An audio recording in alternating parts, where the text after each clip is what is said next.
不，我不认识什么徐家健啊。哦，那行，谢谢你啊，姑娘，没事了，你忙去吧啊。这没有了，我们厂姓梁的女工你们都看完了。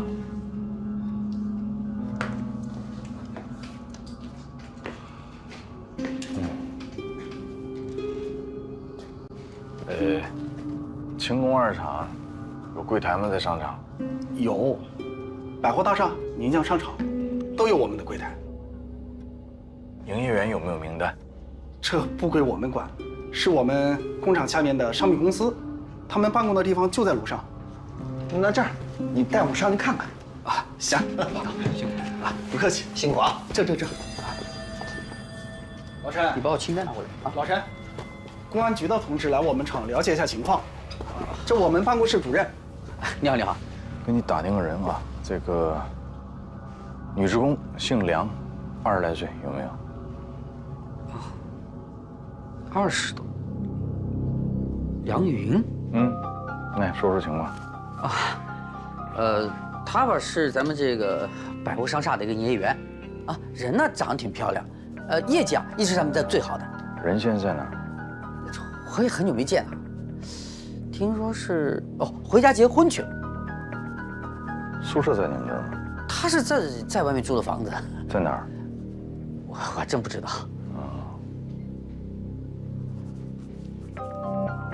那行了，麻烦你了啊！不客气。好嘞。哎，好，行。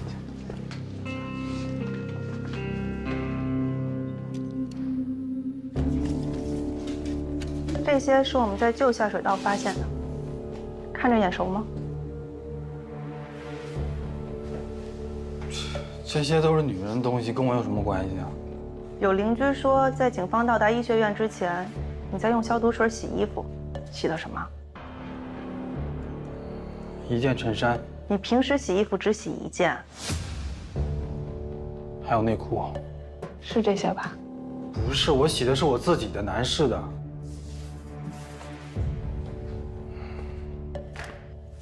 几条4、5条。 4条还是5条？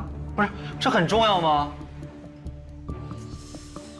你对24、25号的事情记得那么清楚，反而对更近的事情记不清了。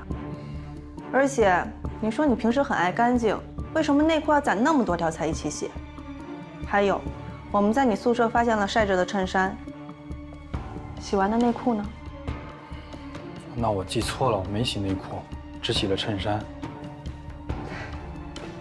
为什么前后回答完全不一致啊？你们反复让我重复太多遍了，我脑子已经进入疲惫期了。你说你只洗了一件衬衫，对吧？对。那为什么我们找到这些内裤的时候也是被清洗过的，也有消毒水的味道？你怎么解释？所有人都可以用消毒水洗内裤，这能说明什么？一般人不会把没晾干的衣服藏起来。你怎么就能证明是我藏的？这个包是你的吧？这是你们单位发的，发到你的时候正好缺货，于是他们又特意买了一个。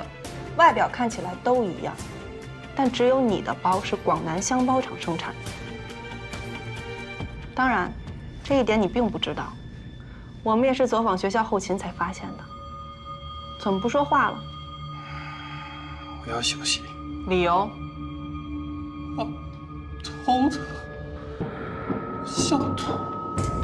你们抓我的时候用了严重的暴力，我现在脑子一片混乱，我都不知道我自己在说什么。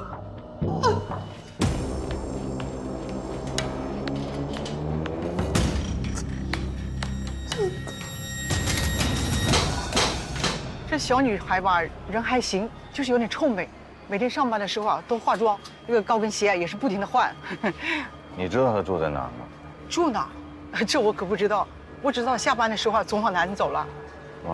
往南是骑车还是公交？啊，没有，她应该住的不是很远。怎么呢？她每天早上那个7点半起床，说都能赶得上我们8点的点卯，所以说她应该住得很近。如果你们要是见了她，让她赶紧把那个奖金拿走。会计啊，都催了我好几遍了。一直没结吗？没有，这现在小姑娘任性的，说走就走，连招呼都不打。还是过了2天，他们家拿那个东西的时候啊，告诉我说不在这里干了。他们家谁拿走了？倒车，你看看，这来拿东西的是这个人不？哦，对，是他，就是他。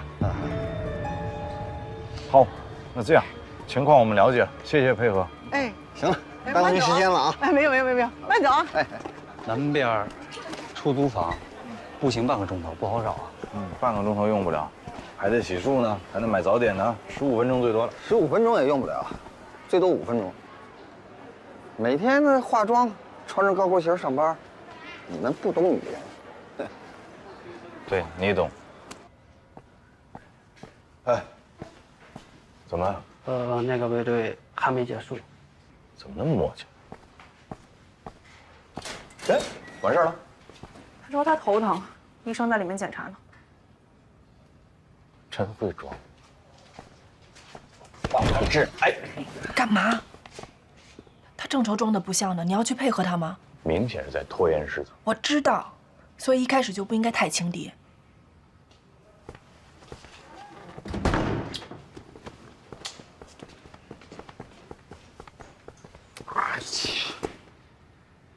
我说他什么时候头疼的？那件女士内裤。桃，梁云家找到了。走。这一片比较老旧的小区，很多外来的人都会住在这里，因为它的租金比较便宜。这个嫌疑人一直住在这个1楼，已经很久没有回来了。啊，这位是房东。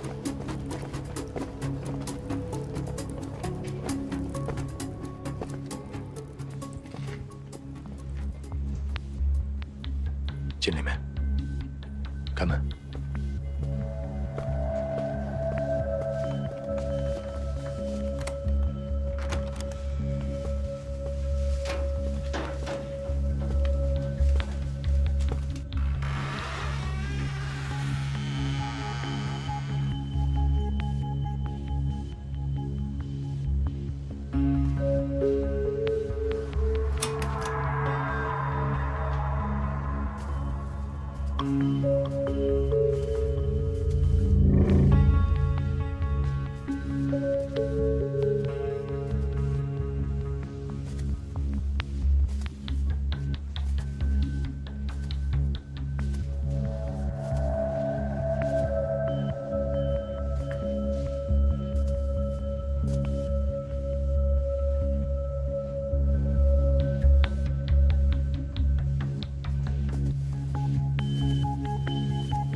二哥，叫技术进场。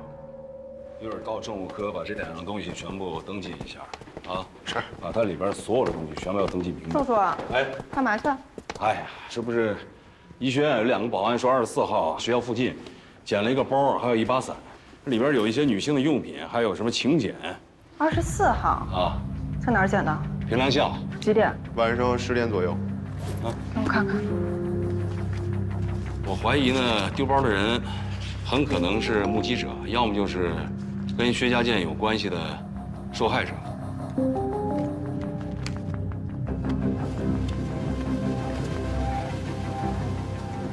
清点时间刚好是今天，你借我用一下啊。哎，我还没记录呢。我晚点还你。今天这个重任就交给你了啊！放哪？哦，放那边去吧。啊，一定要把账记清楚了啊，不要落了人家的人情。哎，你好。哎，请问这是你们的吗？哦，对，哎，里面请，里面请。不用，新郎新娘在哪儿呢？哦，他们在小包厢里面准备呢。那您带我去见见呗。哦，那行，可以，来，跟我来，来。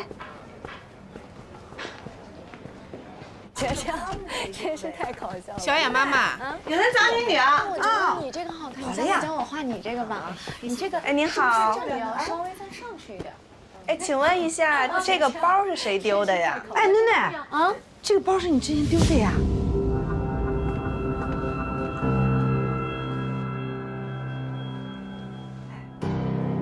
你好，哦，我是看见里面的请柬才找过来的。啊，是的，是的，是我们的呀。哎呦，谢谢你啊，小姑娘。不客气。来来来，这喜糖拿一个。不用，谢谢。我们走了。哦。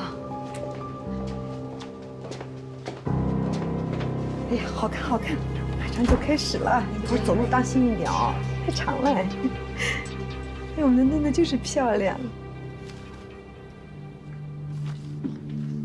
技术那边怎么样？刚进来还不到1个小时。叫梁云是吧？草字头的。这姑娘其实已经失踪2月了。这姓薛的是直接跑人单位，冒充他们家人，给人辞职去了。我们怀疑这姑娘没准已经出事了。宗哲，哎，你这情况怎么样？啊，我们把学校的空教室、实验室、仓库都搜了一遍，没有发现第一现场，包括凶器和其他的尸块。那你们呢？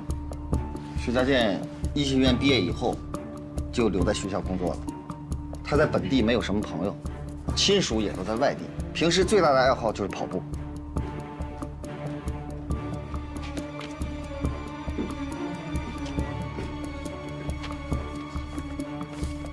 每天都什么时间跑步啊？晨跑也有，夜跑也有，有时候在学校里跑，有时候在外面跑，这就说明他很可能有晚上出去活动的可能。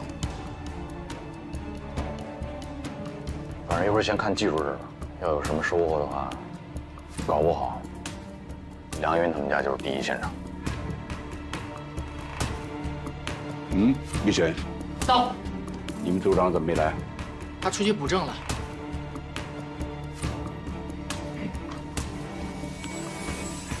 徐家健那边交代什么？啊，还没有。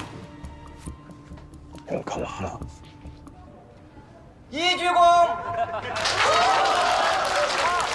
二鞠躬，三鞠躬。哎，静姐，哎，新郎就不敬酒了，这是大姨二姨啊。谢谢，好，吃好啊，谢谢你啊。哎，招呼不周，招呼不周啊。慢点，慢点。哎呀，你慢慢走啊。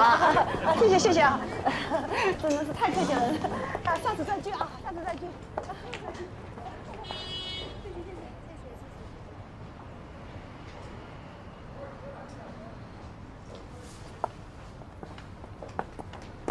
哎，你好，我是市公安局的，我需要您配合落实一些情况，你看什么地方比较方便？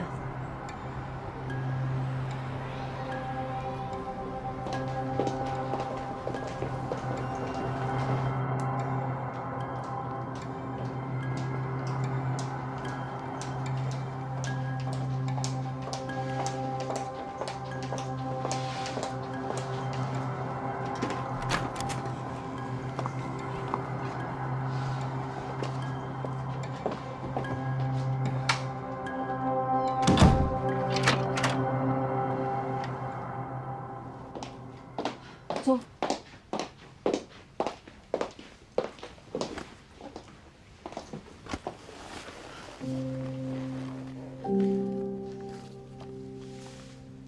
这是我的证件。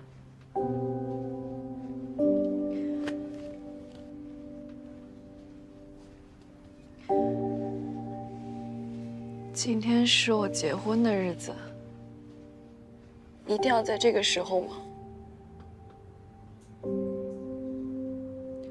你放心，我们会保护你的隐私。但今天的问题对我们来说同样重要，我希望你能配合我。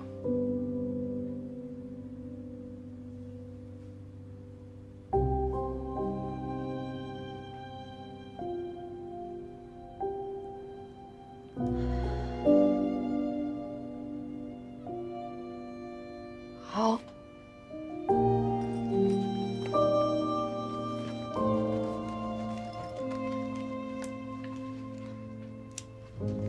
那是2月24号9点多，我坐公交车回家，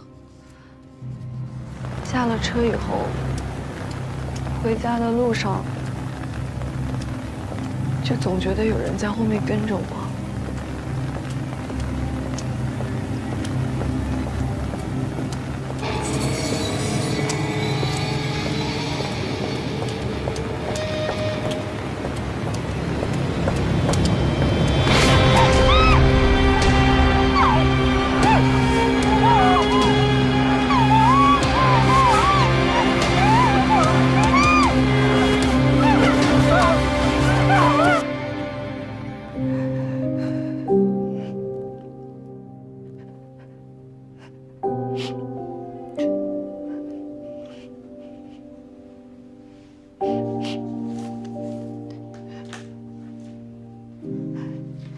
说，你看到他戴了一顶帽子，是这样的帽子吗？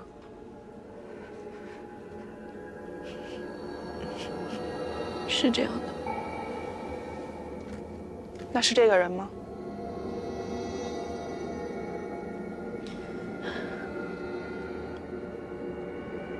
他蒙着脸，我认不出来。没关系。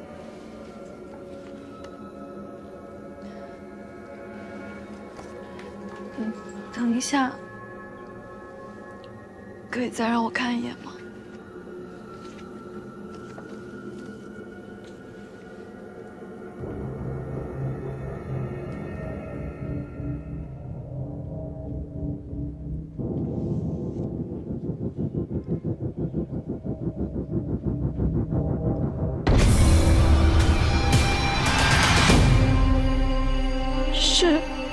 是他。你确定？你看，我忘不了这双眼睛。你看这个时间，他明显就感觉是不对啊。我应该跟你透支一下。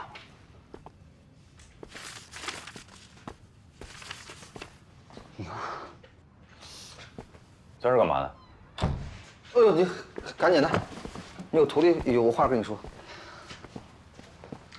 这几天我不是在调查一些薛家案的信息吗？整理的时候，我无意中发现一个规律，就是从88年起，每次割喉案出现后，他总是要离开宁江一段时间，就像是出去躲风头。当然了，也有可能这是巧合。不是93年到现在，他一直在宁江。不是，这3年他被派到外面学习交流去了，实际在宁江待的时间不多。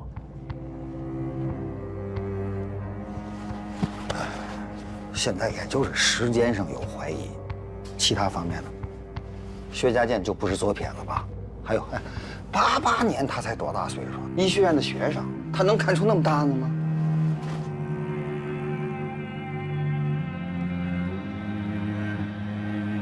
恰恰因为他是学生，没经验。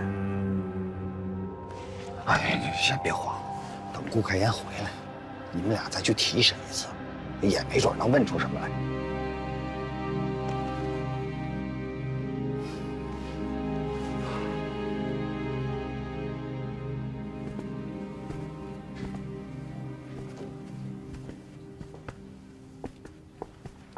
哎，顾所长，您稍等一下啊。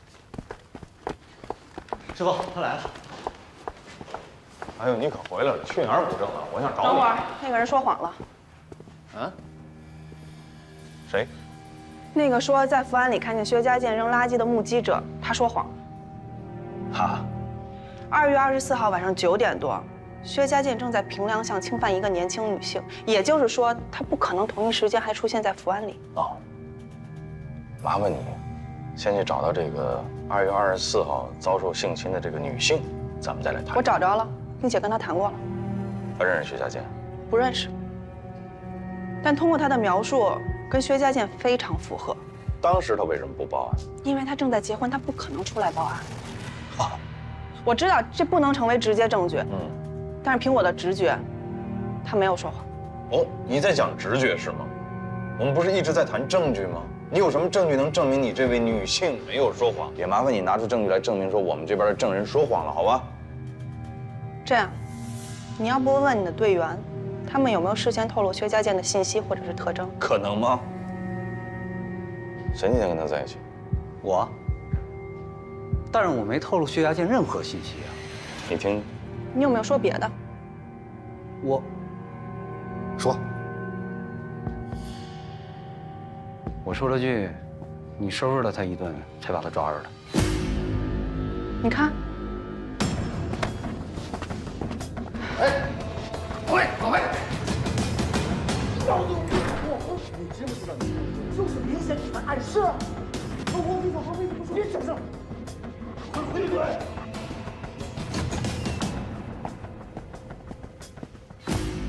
我的任务收拾，我能不能现在申请再审一次薛家健？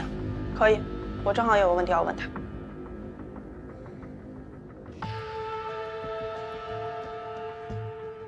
薛家健， 2月24号晚上你在干什么？啊，下了晚自习跑步去了。那天你跑了多久8点到10点，跑多久我记不得了。顺着哪条路跑的？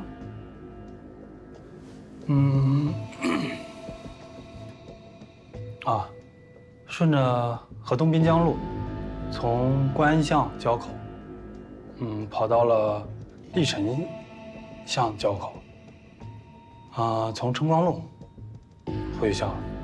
你抖什么呢？手又怎么了？没什么，正常。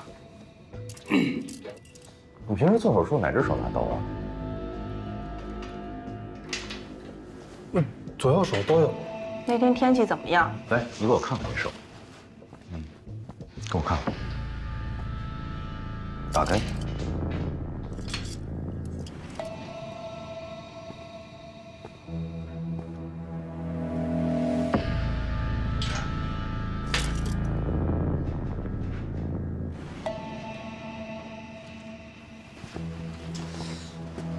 你认识我？对。你认识我吗？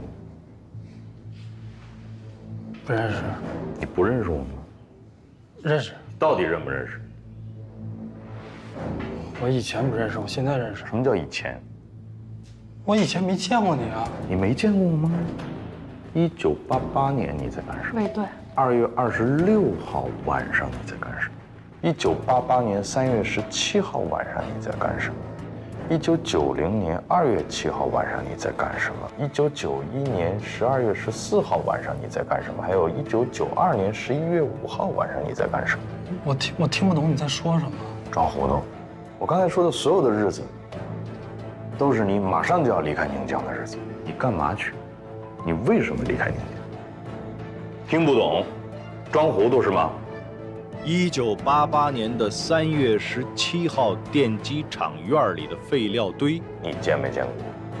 我见没见过？1988年3月17号，对，我在问话呢。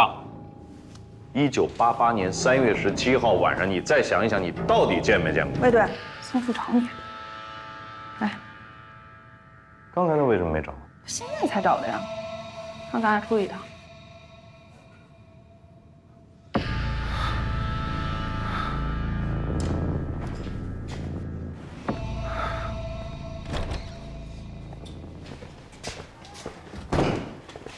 哎，我们现在查这碎尸案，你问的全是88案的问题。因为我认为这2个案子很有可能是他一个人干的，这是一码事。你能不能先跟我商量一下？不管你有什么新的发现。哎，关联案件不可以交叉质询吗？可以，但前提是必须有确凿的证据。你有吗？我能不能在拿到证据之前，我先用88案推进一下我们的碎尸案？这是我的方法。你这个推法，你怎么确定你不会把案件往死胡同里推？你的目击证人撒了谎，那几条内裤也证明不了薛家健杀了人，还有那根骨头。从他的反应来看，他可能真的是一无所知。而且我找到那个女孩，她只是被薛家健强奸了，并没有被杀。请问这件事你有证据能证明就是他干的吗？有吗？我相信那个女孩。我还是没有证据吗？我们俩是一样的，你说。我们是有时间限制的，时间一到就要放人，你不懂吗？给我一点时间，我一定盯死他。对不起，不能把希望寄托在你的决心上。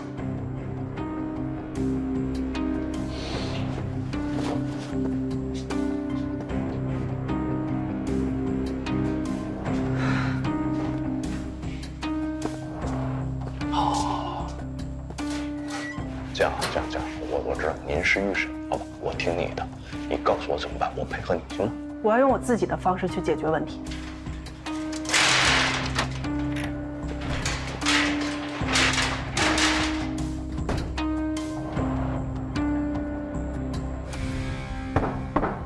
进来。我一猜就是你，啊，这气场还挺大呀你啊。窗户都给震开了，我还知道你想跟谁去干仗，敲门声带着呢呗。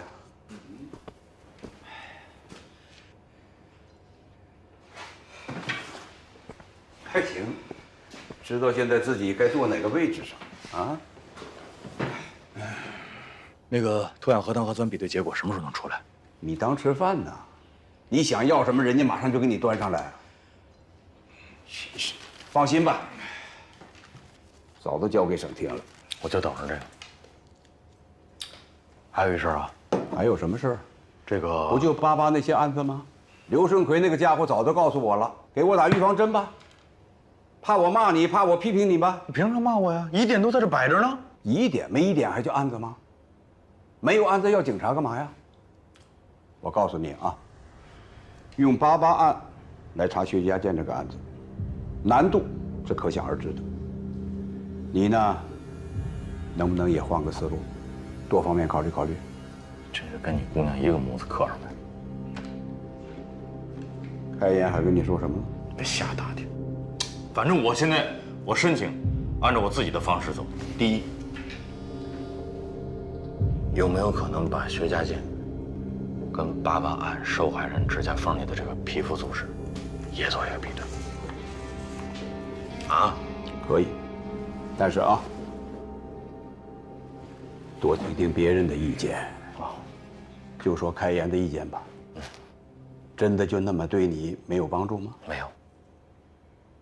国平，我可不是在替他说话。那您替谁说话呢？你站住！开言说的对，我为什么不替他说话？我就替，滚蛋！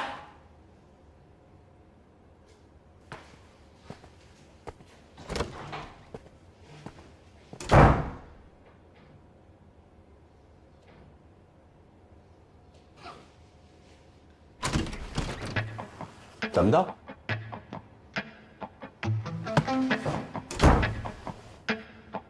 哼！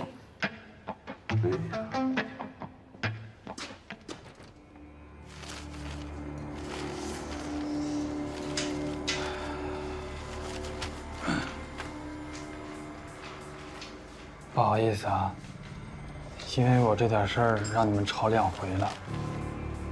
我们？你和那个男警官，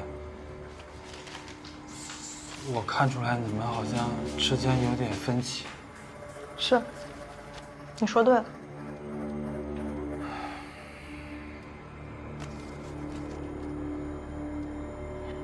这个还记得吧？啊，你们之前说在我教室找到的那个鼓鼓，这是一起杀人碎尸案的证据，就发生在2月26号。局长，你只管记录，有任何问题我来负责。我明白了，怪不得你们之前总共26号前后的事儿，但你干嘛告诉我这个呀？你觉得呢？我哪知道啊？你跟这个案子有关系？没有，绝对没有。你说没有就没有，我们没有相关的证据是不会找你的。有人指认24号晚上在福安里看见你扔了一个包，那个包里装的就是部分尸块。你给我这胆儿，我也不敢呀。你之前口供说，24号晚上8点到10点之间你在江边夜跑，对吧？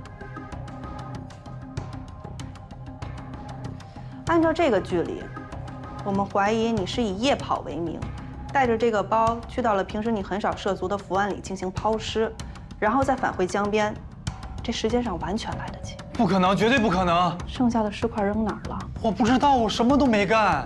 那些内裤都是从受害者身上得到的吧？是不是还有其他受害者？你是不是都把他们分尸了？我跟他们都不认识，我干嘛要杀人啊？我凭什么相信你啊？2月24号晚上8点到10点之间，你到底干什么了？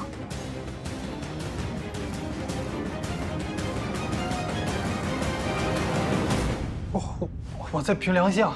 谁能证明？有个人可以证明。他是谁？一个女人。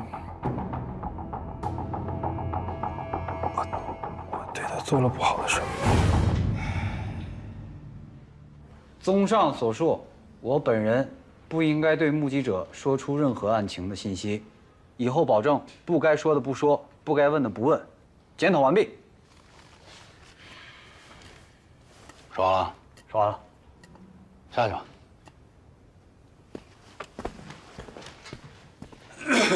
同志，我说两句啊。我觉得汤志远同志他的检讨还不够深刻，没有意识到自己问题的严重性。你作为一名老刑警，怎么能犯这种低级的错误呢？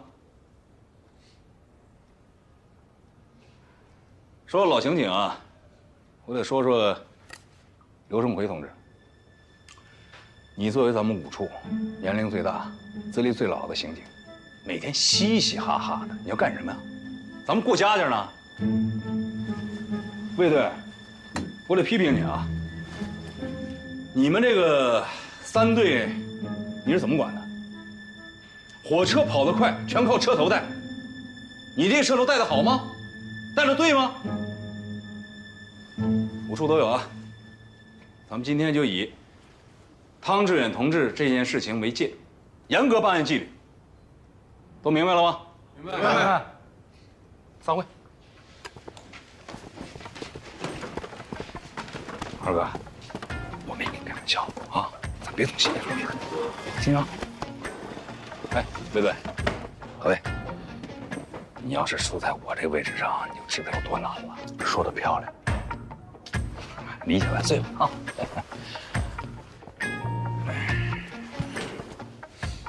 师傅，我是照你上次那个检讨写的吗？哎，什么？哎呀！啊，哎，那个，卫队，我新买了点茶叶，尝尝，好的话给你弄点。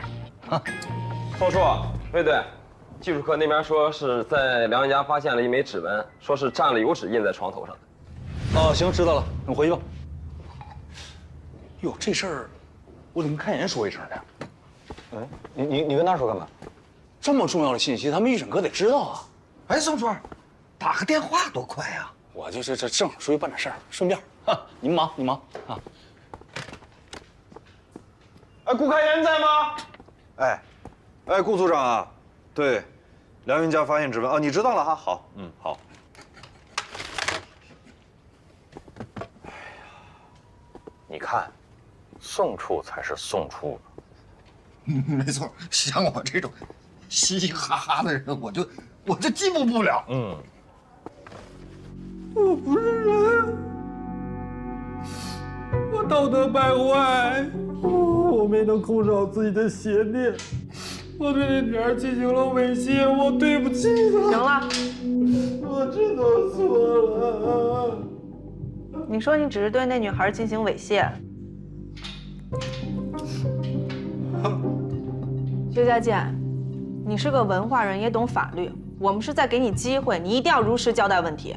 我说的都是实话，你们要是不信，你可以让那女孩起诉。我相信法律是公正的。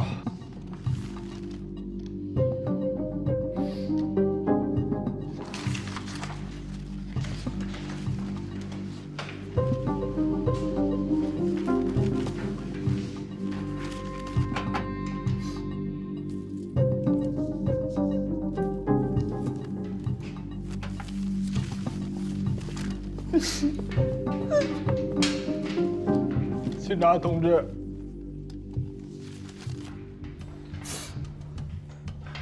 我也想帮助你们，但是那些没凭没据的事情我也没有办法。要是那女孩报案的话，我愿意接受一切惩罚。要是没报案，我是不是还有几个小时就可以走了？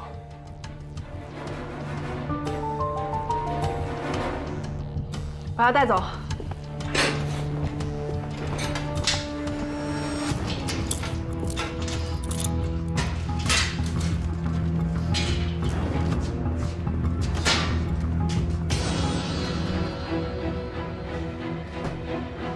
组长，咱就这样被他耍了？他是吃准了那姑娘不会报案，这才嚣张的。这让3队知道了，一百说他没用。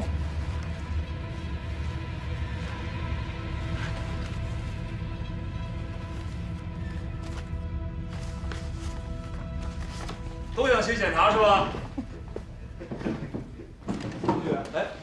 顾局，哎，师傅，老远就听你喊什么呀？没事儿，练习怎么当副局长。通知你们一下啊！哎，薛家健已经押送看守所了。什么理由？倒卖乙醚。好啊。碎尸案虽然到目前没有落实，但是至少我们已经把薛家健是盯住了，为你们争取了时间。到了这一步，对预审你们还有什么意见？我们对他们什么叫爱怎么地怎么地呗，他们不行。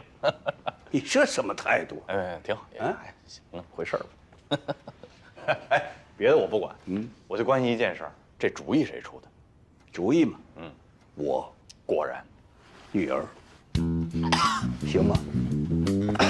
行不行？特别行。那就好。我就说我这个师妹真的是挺厉害的，我就眼看着成长。谁这个之前啊，一直说我们开颜这儿不行那儿不行来着啊？不，二哥说的吗？有，二哥，你说的没有啊，我大侄女，我能说他吗？我无所谓，还怕你们说吗？我闺女我不了解吗？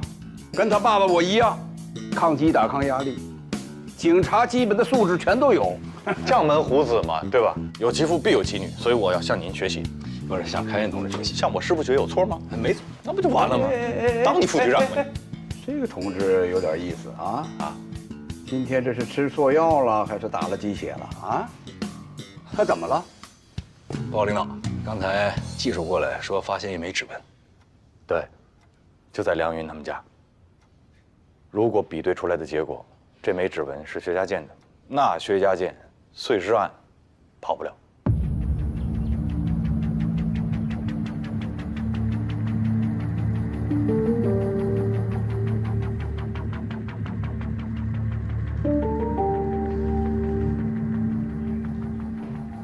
好，省厅报告了。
会不会是送检的把指纹弄错了？你觉得可能吗？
还有鉴定， 10块钱吧。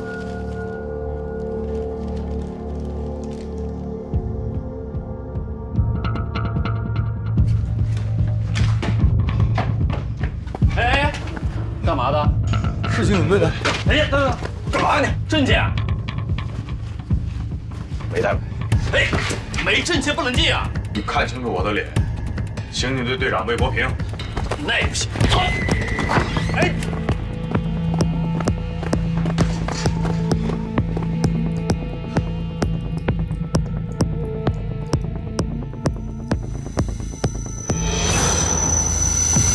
哎，这人干嘛呢？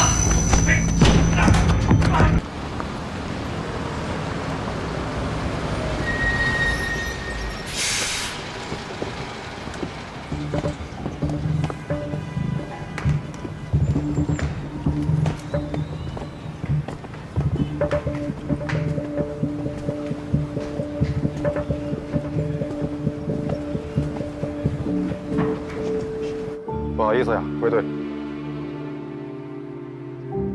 探子，我的问题，你没事吧？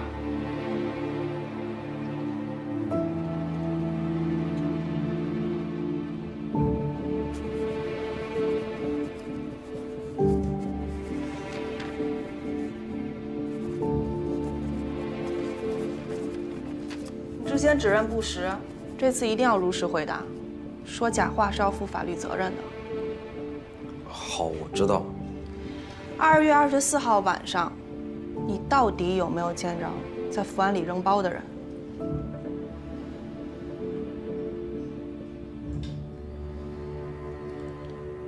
其实那天我只看见一个背影，并没有看到他的正面。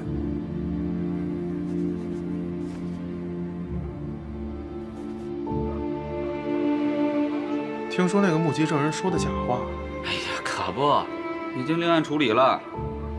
哎，这下功夫全白费了。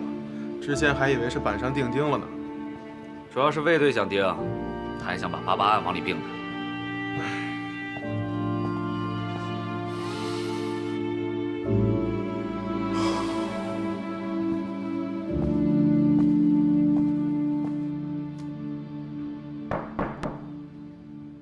进。哟，好，梁局，快坐。怎么？我听说案子又陷入僵局了。看见抛尸人的那个男青年啊，已经承认，他看到的只是个背影。对体貌的描述呢，也是稀里糊涂，所以啊，这条线，这不等于断了。另外呢，尸块里的碎石也被证实不是来自呢梁云家的现场。现在呢，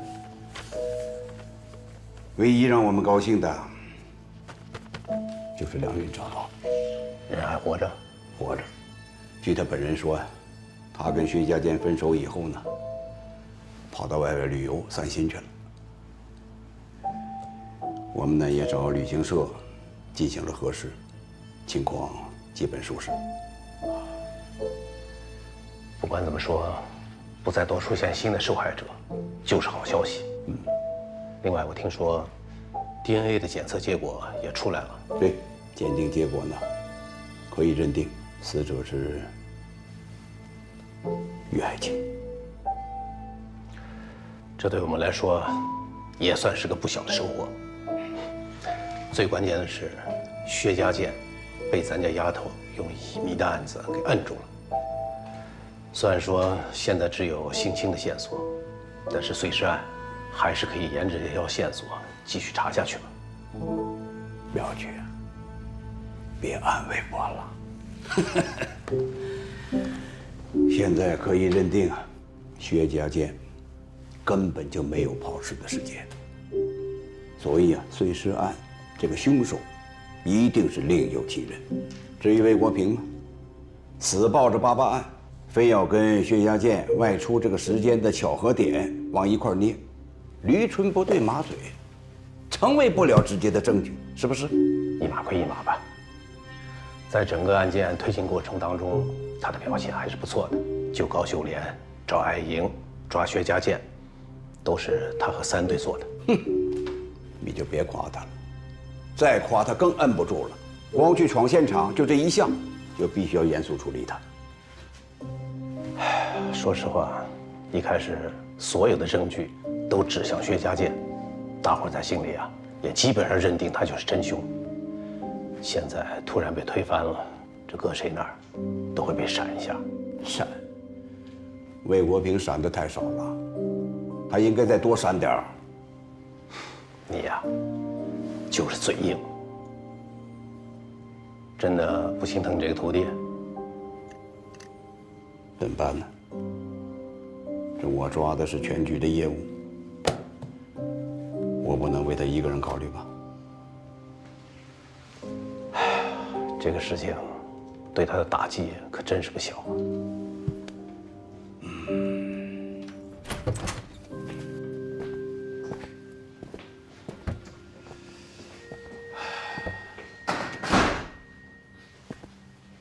坐吧，不说工作，聊聊生活上的事儿。我没生活，不过听说你失眠很严重，一直这样吗？也没有，就这些年的吧，才有的。过去嘛，争强好胜，别人看半晚上书，我就看一宿；别人能站半天，我就站一天。老想比个输赢。那时候体力也好，不睡觉没关系。现在想睡睡不成。你说的这些情况，是在陈山河那件事之后发生的吧？您不是说我们聊生活吗？哎，我现在说的就是你这个人。我这人也没啥可聊的。你是个人才，一个优秀警察应该有的特质，你都具备。忠诚、勇敢、执着、不怕困难。你的经验、头脑、你的领导力都很出色。冷不丁夸我感谢领导。我这就说到你的缺点，你的缺点其实也就是你最大的优点——执着。可执着这个东西，它是个双刃剑。要是没有恰如其分的控制，那它就很可能变成一个致命的弱点，变成偏执。对，偏执。您不是第一个说我的这个问题，我相信也不会是最后一个。听你这意思，是不打算改了？想啊，改不了，跟失眠一样。还是因为陈山河吗？咱能不提这茬了吗？您接着找找别的缺点。我挺爱听的。作为一个老公安，我知道你是种什么滋味。一开始是震惊，你也不愿意承认，然后是愤怒，是悲伤，你也不知道从什么时候起，这种种情绪就会变成一种自责。你会问自己，为什么死的那个人不是我？你会觉得活着是一种太沉重的东西，会让你觉得喘不过气来。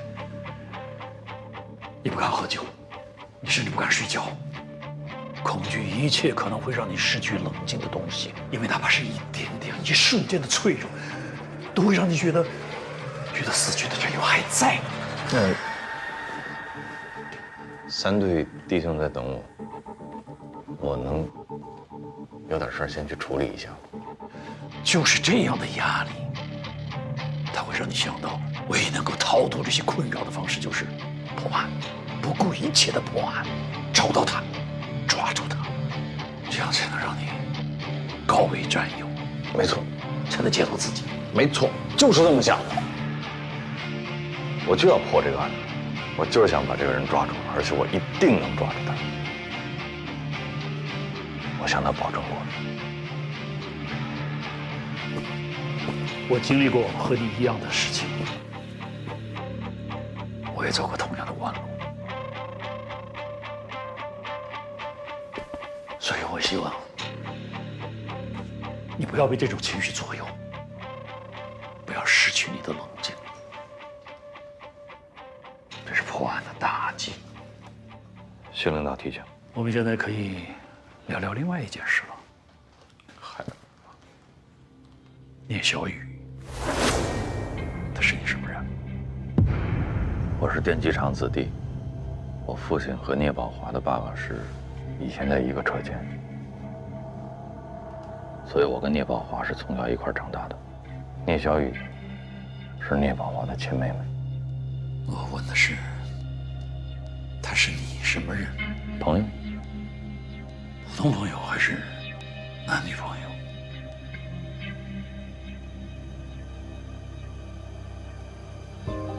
到目前为止，都是普通朋友。刑警队长和重点人物的妹妹可以交朋友？为什么不可以？他没有违法犯罪。你不要误会，警察要查案，社会关系要过。我知道，水至清则无鱼，我懂。不过一定要把握好分寸，不能越界。没有越界，一直都没有。而且他跟他哥不一样，聂宝华所有的事情，聂小雨都没有参与过。这我相信，但这里边的关系，毕竟还是很敏感。瓜田李下嘛，你又是这么一个身份，还是要避嫌，尽量。现在我可以走了。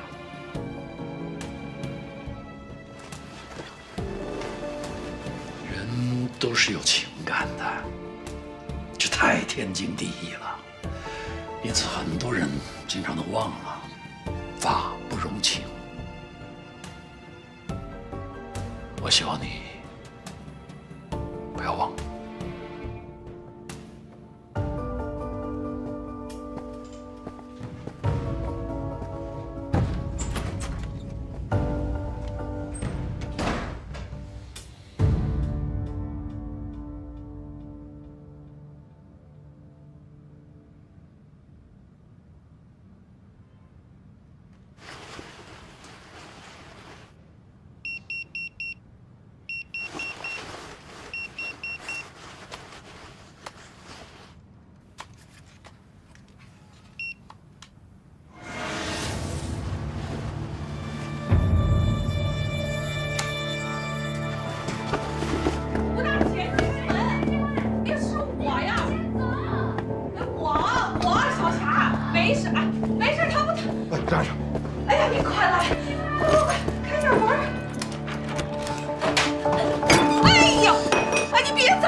谁走？他把你当成他了。什么？派出所跟我们说这儿住了一个刑满释放人员，我们说就过来看一眼。结果你看小霞吓成这样了。人在哪？那儿，对面。谁呀？这是？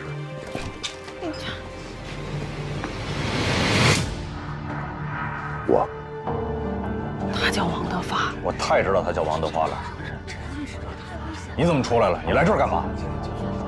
这话说的，我出狱了，只要不违法，我干什么不行？谁告诉你的？谁让你找我妹妹来的？我只是跟她打个招呼，以后这不就对门住着吗？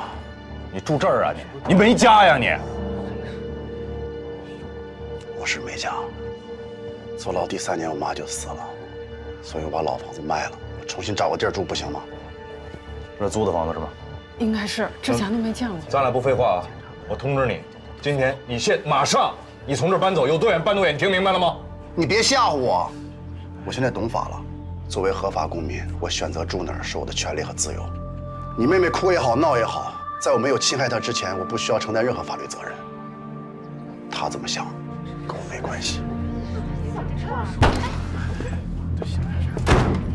哎呀！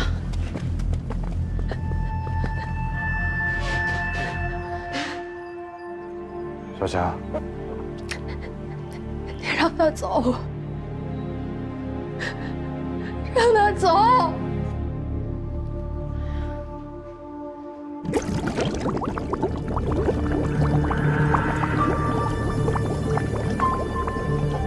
伯明啊，凶手有什么特征没有啊？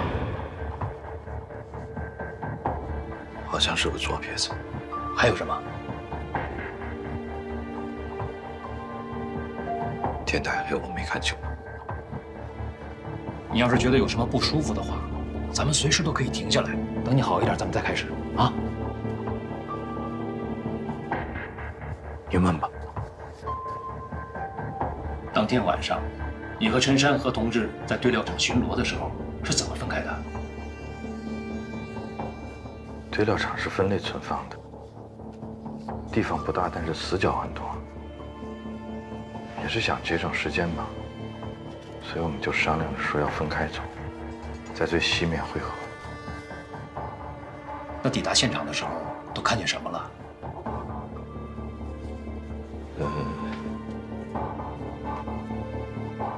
嫌疑人拿刀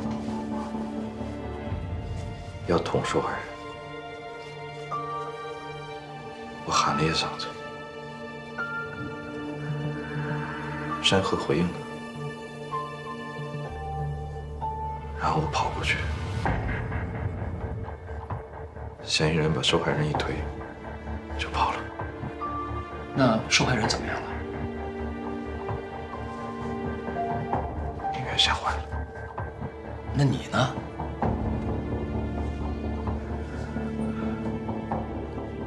我放下受害人，我就去追嫌疑人。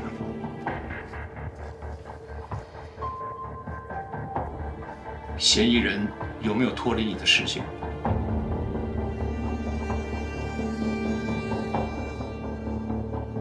也就是说，你比陈山和同志距离嫌疑人更近，那你为什么晚到了？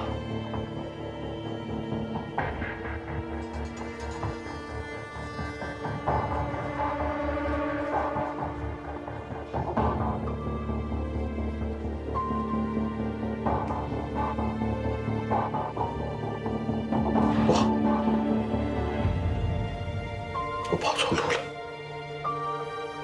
你对电机厂那一带很熟悉啊。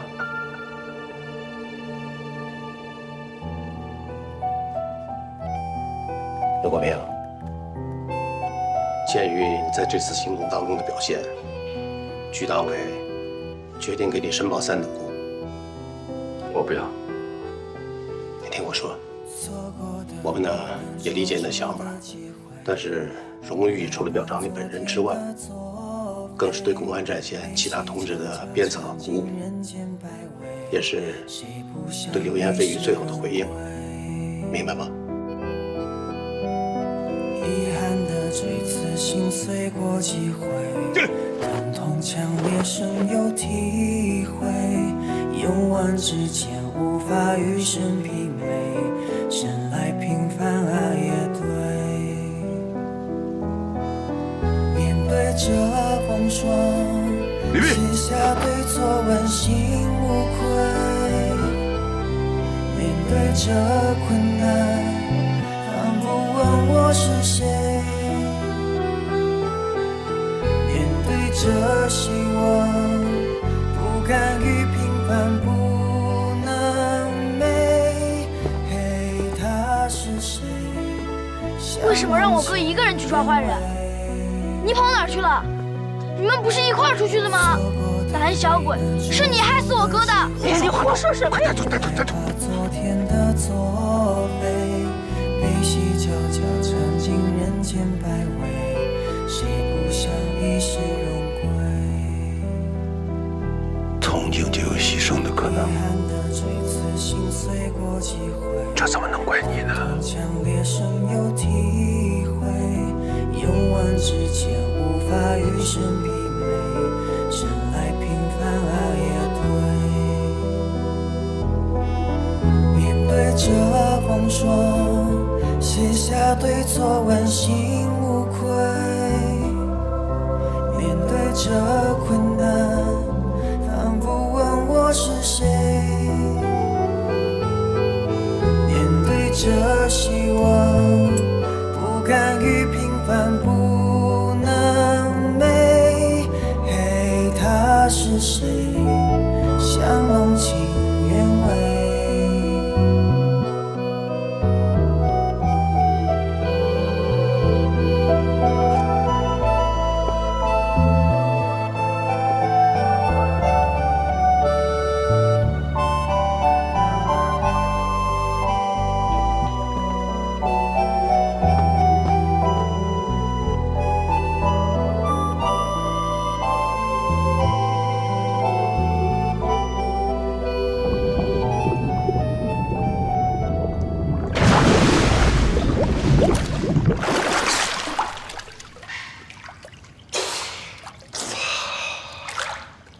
有事？有事？出大事了？说呀。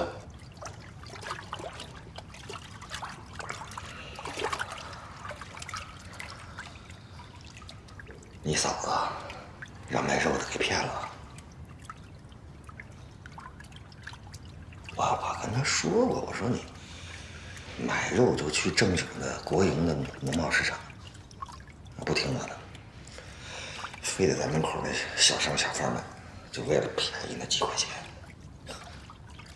，2斤排骨买回去变成2斤骨排了。为这点事儿，哎，这耳朵呀，这一个劲儿的唠叨，耳朵都起茧了。后来我实在受不了了，我说你怎么着？要不然我跟卫队说一声，我跟国平说，我说把那卖肉的抓起来。他不说话。二哥还是羡慕你啊，单身一个，也没媳妇儿，也没人在你身边唠叨。哎，我姑娘打架的事我跟你说了没有？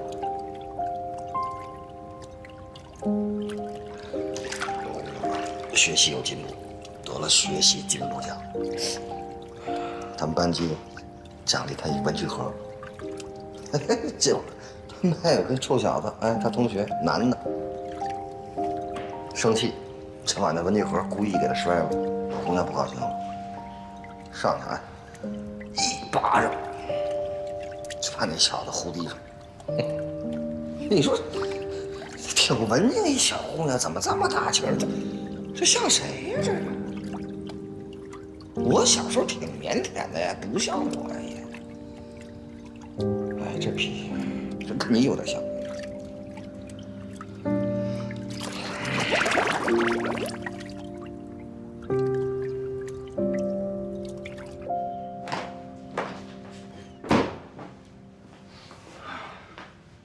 这么慢呢？怎么？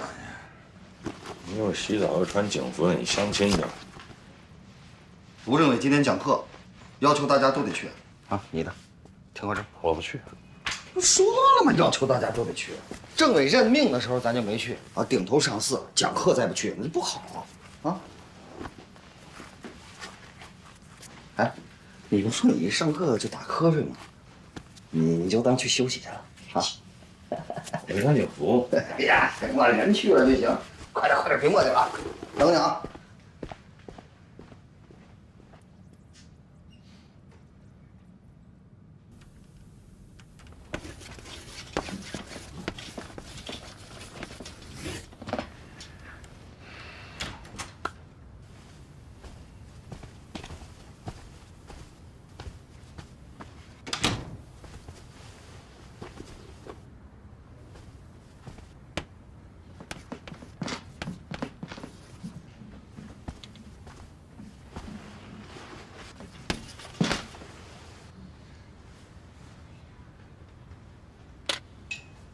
大家怎么看？有没有人可以跟我们说一说什么叫恶意？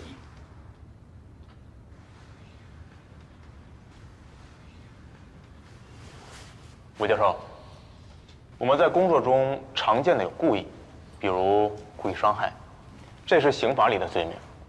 另外还有蓄意，一般是形容犯罪分子在实施犯罪之前有准备、有预谋。但是您说的这个恶意，在正式的条文中好像没用过。吴教授，我认为恶意啊，它就是一个不良企图。我相信在座的同志们都侦办过故意杀人案，这就是典型的把恶意变成犯罪事实的行为。所有恶性犯罪呢，都是这些犯罪分子恶意的体现。那恶意不就是犯罪动机？这不一样吧？犯罪动机是客观原因，恶意呢，它应该是态度或者是取向，只有这二者结合在一起，才能够驱使犯罪。说得好。还有吗？刚才几位说的这个恶意，主要都是针对犯罪分子的。可你们想过没有，我们在办案过程中，也可能会有恶意。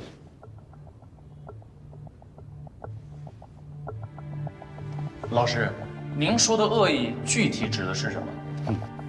问得好。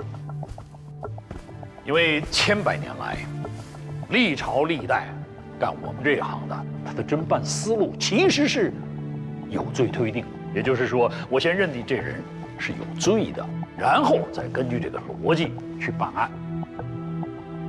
大家想一想，当你已经在内心认定一个人是犯罪分子的时候，接下来你在办案过程中，每一个小所很小的线索，只要它符合你这个逻辑，会加固你这个逻辑，你都有可能去把它放大，再放大，变成证据。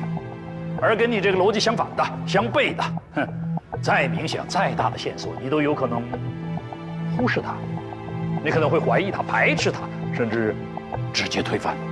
师傅，现在这个碎尸案有没有可能和88年226案挂上钩？什么叫以前？1988年你在干什么？1988年2月20日，还有1988年3月19号晚上，2月7号，1992年11月5号晚上你在干什么？88年割喉案的这个人一藏了整整4年，突然有一天被他身边的一个熟人发现他这个情况了，于是他迫不得已必须杀人灭口，但是他又害怕我们警方发现他的社会关系，找到这个人，于是怎么办？他必须碎尸，碎尸正好能掩盖他割喉的手段。请问这么想有问题吗？这么大胆的想有问题吗？我们现在查的碎尸案，你问的全是88案的问题。因为我认为这两个案子很有可能是他一个人干的，这是一码事。干解剖的呀，你还是干碎尸的？我要的是确凿的证据，不是被谁吓出来的口供。本案受害人遭遇性侵了吗？薛家健就不是左撇子吧？还有，88年他才多大岁数？医学院的学生，他能看出那么大的吗？我没见过你啊！我上大学那会儿，没毕业呢。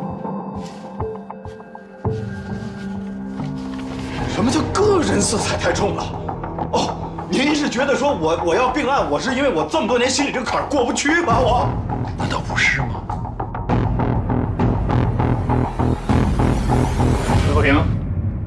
魏国平，到。你怎么看？怎么看我们说的这个恶意？这样吧，我换个问法，以你自己的工作经验，在破案过程中有没有过因为这种特殊的恶意而影响你的判断，甚至判断失误？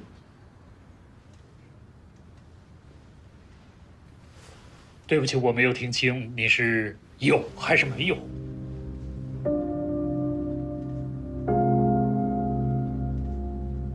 有，很好，承认自己有，就是消除恶意的第一步。魏国平很真诚，也很勇敢。说一个警察是不是勇敢，那还不光是要看他是不是奋不顾身、不怕死，还要看他敢不敢于直面自己的内心，敢于打破自己的思维定式，推翻自己，否定自己。因为人要做到否定自己，这是最难的，这个过程非常痛苦，很折磨人，一点都不亚于那些没日没夜的蹲守、大海捞针的排查、流血流汗的抓捕。作为警察，这是我们必须完成的一课。你要是做不到这一点，对不起，可能你还不是一个合格的警察。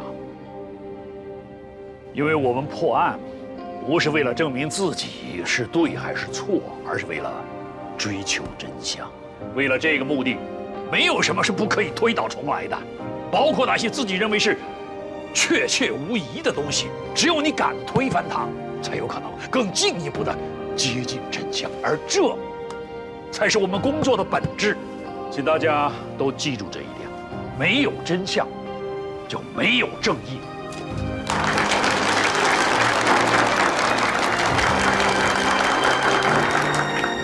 好了，言归正传，现在来谈谈我们今天的主题：刑侦的方法与手段。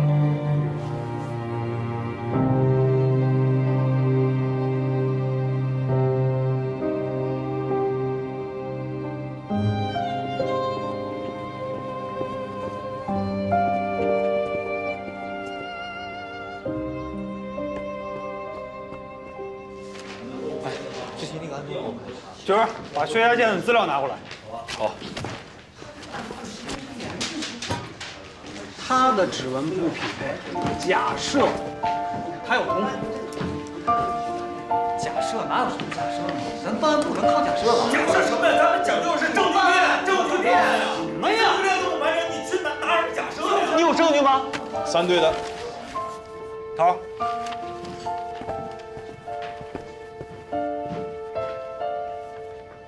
之前，因为这个我个人的一些原因啊，一直是要把88年的旧案和我们眼前这个碎尸案并案侦查，甚至坚持地认为说薛家健就是这个案子的凶手，哪怕说证据已经摆到我眼皮子底下了，我还在这钻牛角尖，确实害得大家是跑了不少弯路。对不起大伙儿，我给大伙儿道个歉。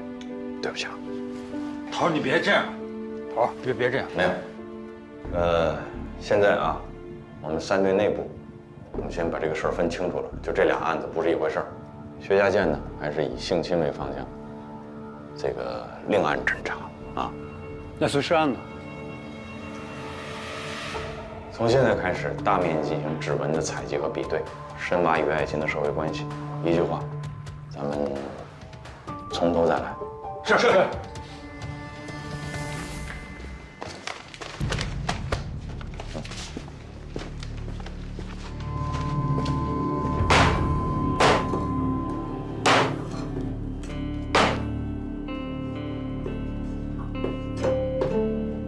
小汽车保有量的不断增加，老板，蔬菜来了。哦，来了。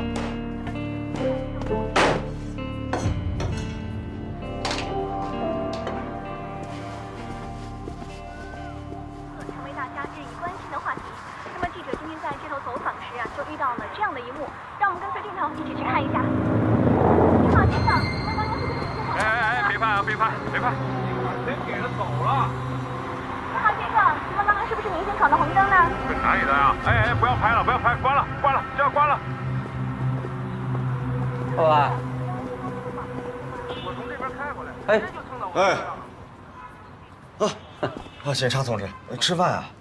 你是这儿的老板姜广善吧？是。啊，我们是派出所的，过来采一下指纹。采指纹？你不用紧张啊，这就是我们的一个工作程序，麻烦你配合一下。哦，您稍坐，稍等，我手上全是油，行，我洗个手啊。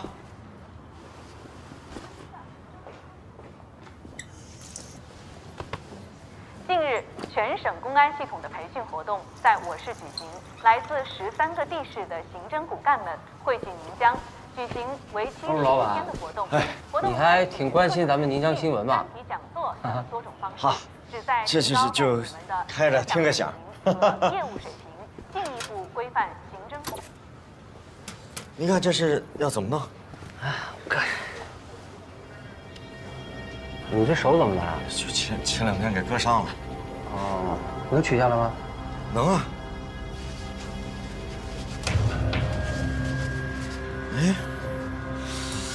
哎，好了，行，你这样先采其他的吧。你记一下啊，右手拇指受伤，反采。啊，好嘞，是怎么弄啊？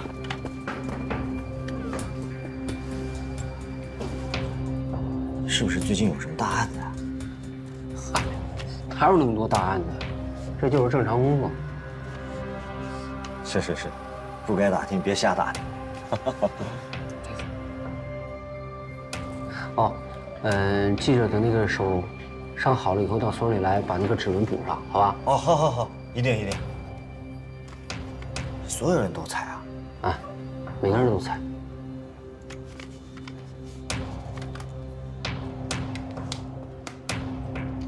来，这儿签字。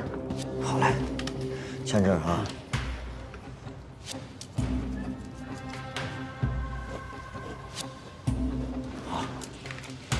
那行，老板，那就没事了啊，你忙吧。好嘞，我走了啊，再见啊。哎，再见。哎，慢走啊。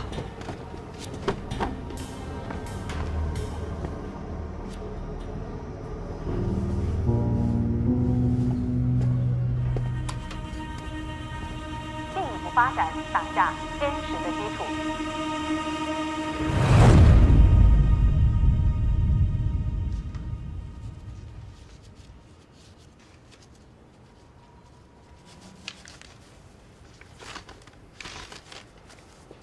回来了啊，给你查过了，那王德发呀，在里面有立功表现，所以提前释放。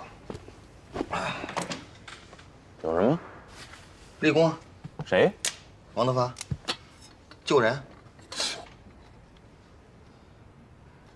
监狱我都给你查过了，确有其事，而且这个符合这个减刑的标准。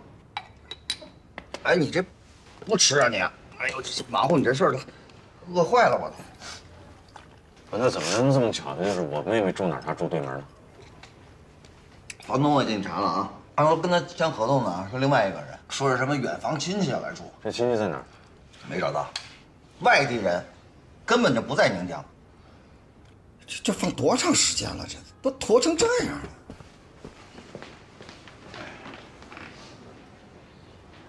了。一个大老爷们有本事冲我他哥来啊！啊，就干咱们这行的啊，想冲咱们来的人还少吗？你跟他们置气置得过来吗？要我看啊，那给咱妹妹搬个家算了。往哪儿搬？这节骨眼上，你这房子说找就能找着？而我妹妹那腿脚，搬一次家跟要她命似的。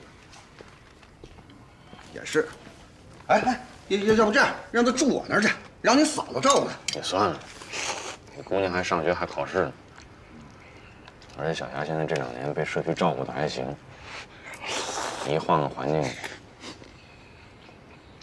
给别人添麻烦，她自己心里边也不落忍。也是哈，我那姑娘最近小升初，也挺忙的。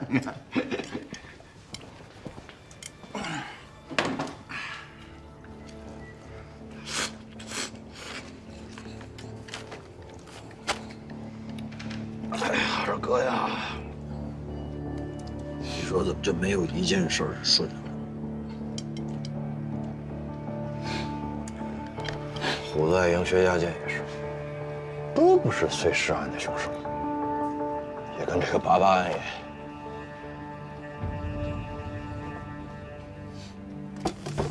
一切打回原点。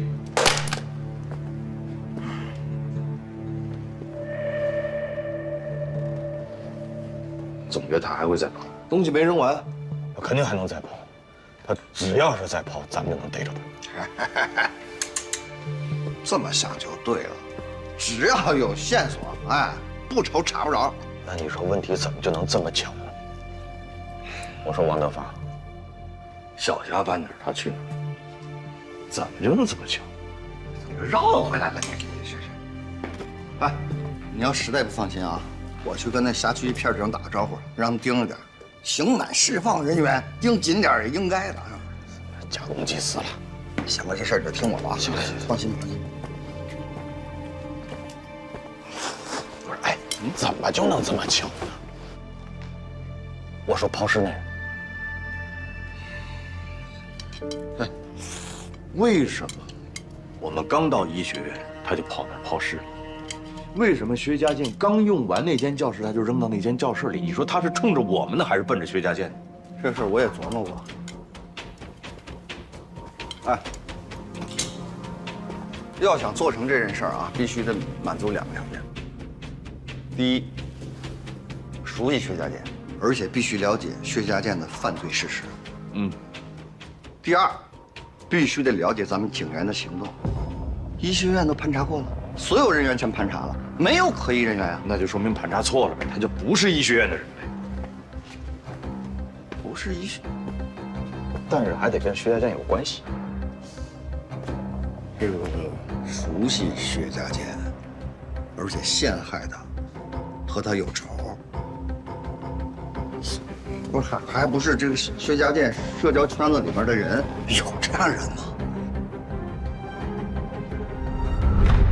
二哥，可能我们需要想一想，所有薛家健案件当中涉及的受害人的社会关系的全部信息，可能这是破这个案子的关键。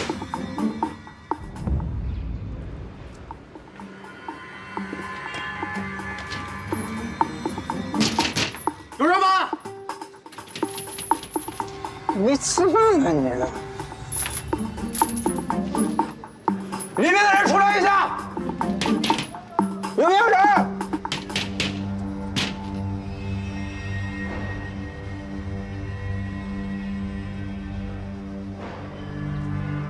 我提醒他们啊，必须得上进口原装漆。一定一定。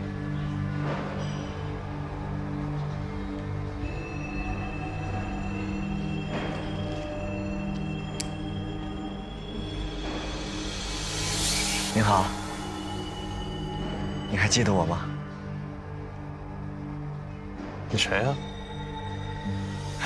咱俩上回见得7、8年前了吧？您想想，那天下雨，晚上。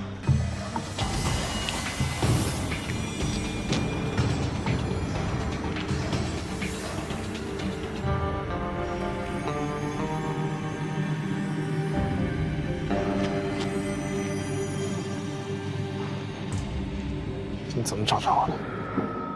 你看您还是有钱人，还是这么显年轻，7、8年一点变化都没有。你怎么找着我的？您不是出车祸上电视了吗？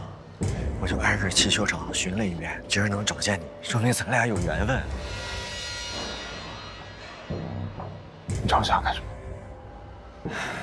跟您说实话吧，我就是手头有点紧。要钱是吧？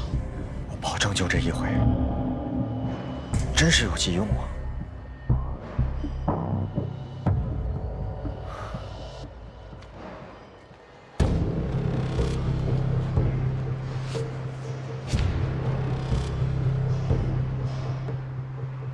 谁找？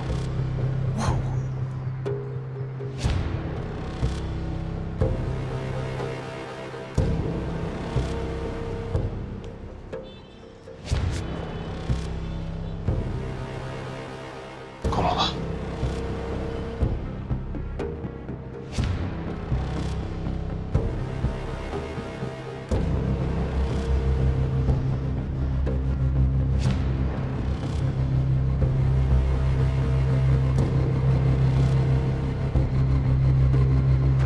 我跟你说，这条狗这是这么多钱，你知道吗？